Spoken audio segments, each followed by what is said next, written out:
মূলত আমাদের এই বরিশাল অঞ্চলের সেই খ্যাতিমান কোরআনের পাখি আল্লামা হযরত দেলোয়ার হোসেন সাইদি রাহমাহুল্লাহকে অন্যায়ভাবে মেডিকেল ক্লিনিকের মাধ্যমে হত্যার প্রতিশোধ নিয়ে একটি ইসলামী কল্যাণ রাষ্ট্র প্রতিষ্ঠার সমাবেশ।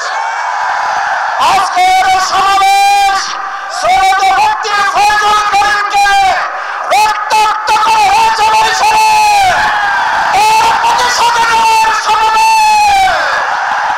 সংগ্রামী ভাই এবং বন্ধুগণ, আজকের এই সমাবেশের মধ্য দিয়ে বরিশালবাসী জানিয়ে দিতে চাই, দক্ষিণ অঞ্চলের এই আলিপুরমার ঘাঁটি, চরচিয়ার ঘাঁটি, চরমোনাইর ঘাঁটি, আল্লামা দেলোয়ার হোসেন সাইদির ঘাঁটি, ইসলাম মন্দিরের ঘাঁটি, প্রত্যেকটি আসন থেকে ইসলাম বন্ধে সমগ্র আন্দোলনের বিজয় হবে।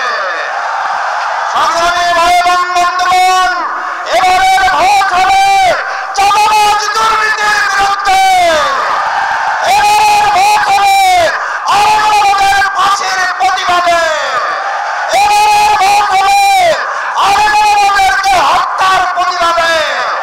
এবারের ভোট নিয়ে যারা কেন্দ্র দখল করে ইলেকশন ইঞ্জিনিয়ারিং চিন্তা করছেন, স্পষ্ট ভাষায় এই রেল পার্কের লক্ষ জনতার দিকে তাকিয়ে দেখুন, কোন রকম ষড়যন্ত্র করলে আমরা প্রত্যেকে হবো আবু সাঈদ, আর ভোটের দিন হবে 5ই আগস্ট।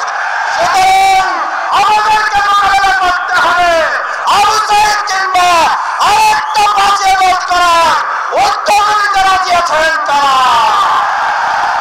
সংগ্রামী ভাই এবং বন্ধুরা, আসুন সেই জাতীয় নির্বাচনে আমরা দেশপ্রেমিক ইসলামপন্থীদের সংসদে পাঠিয়ে একটা সুষ্ঠু এবং নিরপেক্ষ নির্বাচন বাস্তবায়ন করব। আল্লাহ হাফেজ। বাংলাদেশ জিন্দাবাদ, সমমনা ইসলামী দল জিন্দাবাদ। আসসালামু